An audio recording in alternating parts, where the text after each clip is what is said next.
नमस्कार, तुमचं स्वागत आहे माझ्या यूट्यूब चॅनलमध्ये. आणि आज मी तुम्हाला एक भन्नाट अशी रेसिपी दाखवणार आहे. डब्यामध्ये छान छान तुम्हाला लाडू दिसले असतील आणि टायटलवरून तर समजलंच असेल. तर मी काय करणार आहे तुम्हाला समजेलच पुढे.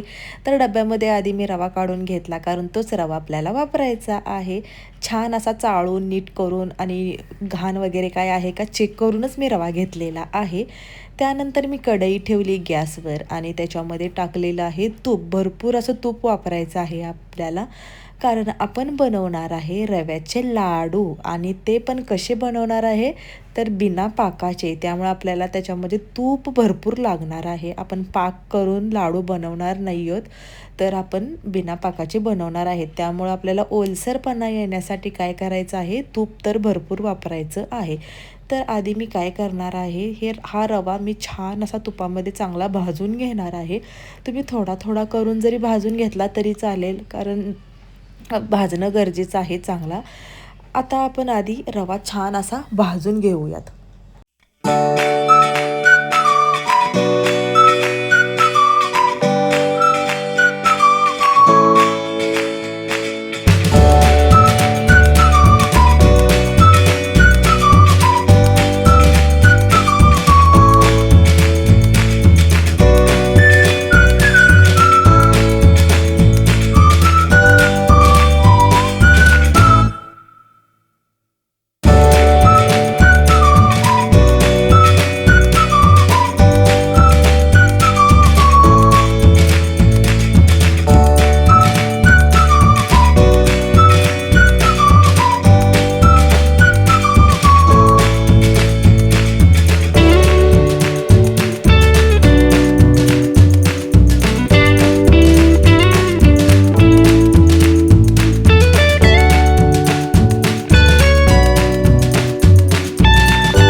इथे आपला रवा छान असा भाजून झालेला आहे.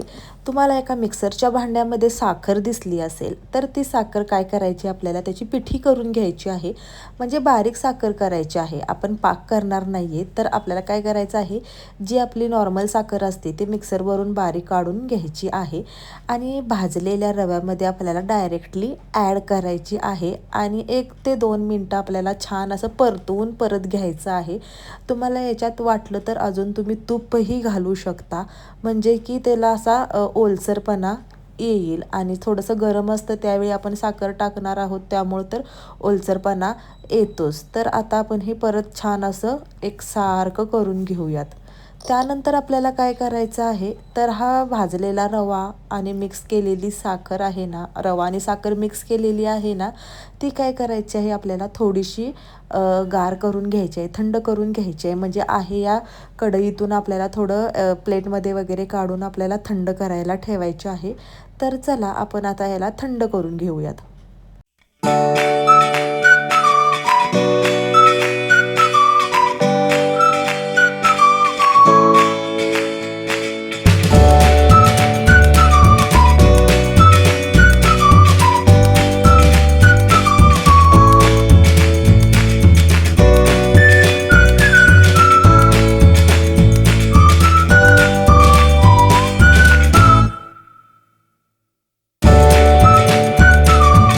गॅस बंद करून त्याला थोडंसं हलवत राहिलं ना, म्हणजे थोडासा रवा आपला काय होतो, तो मिक्स केलेला थंड होतो.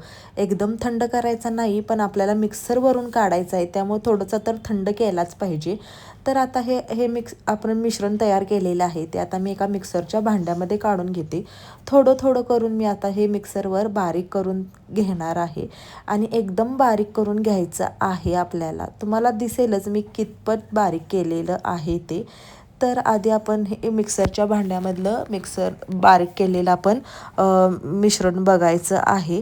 तर या ठिकाणी मी अख्खं पीठ केलेलं आहे त्याचं आणि ते आता मी परत आपल्या एका ताटामध्ये काढणार आहे आणि हे अजून गरम गरम आहे तोपर्यंतच आपल्याला याचे लाडू वळायचे आहेत. ज्यावेळी तुम्ही थंड व्हायची वाट बघाल त्यावेळी तुमचे लाडू व्यवस्थित बांधता येणार नाहीत. येतील पण थोडंसं परत तूप ॲड करावं लागणार आहे.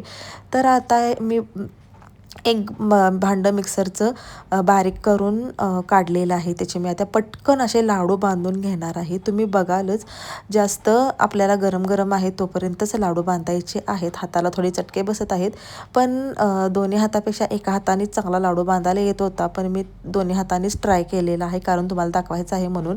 पण मी एका हातानेच शक्यतो लाडू बांधत असते. तर आता चला आपण पटपट असे लाडू बांधून घेऊयात. आणि किती सुंदर असा लाडू झालेला आहे.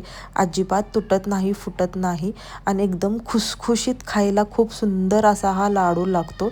तर चला आपण हे सगळे लाडू पटपट बनवून घेऊया. आणि याच्यामध्ये एक सांगायचं राहिलेलं आहे, याच्यामध्ये तुम्ही आपली वेलची पूड असते ना ती पण ॲड करू शकता. तुम्हाला जर मनुके ॲड करायचे असतील तर ते पण ॲड करू शकता, काजू पण ॲड करू शकता. मी काही केलेलं नाही आहे, मी डायरेक्ट प्लेन लाडू बनवलेले आहेत कारण मला थोडीशी गडबड होती म्हणून. तुम्ही ॲडिशनल काही ह्याच्याबरोबर करू शकता, केसरसुद्धा टाकू शकता ह्याच्यामध्ये. खूप छान असे लाडू होतात, तुम्ही नक्की ट्राय करून बघा.